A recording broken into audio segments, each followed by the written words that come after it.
প্রিয় বন্ধুরা, আসলে আজান দিচ্ছে তো বুঝছেন, এখানে রোজ রোজ করতেছে, নামাজ পড়তে যাইতে হবে।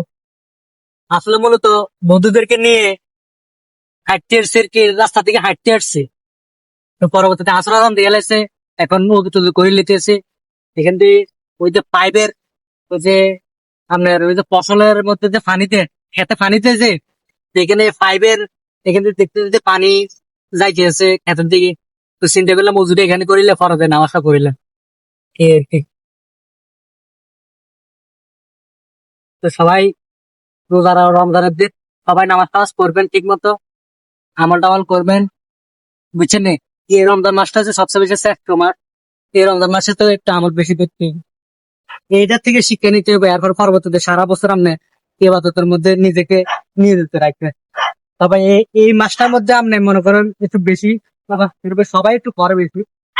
আমরা ইনশাল্লাহ সারা বছরও করি, তারপরে এই মাসে একটু ফজিলত যেহেতু বেশি, এখানে একটু বেশি করি। তো ওকে ধন্যবাদ।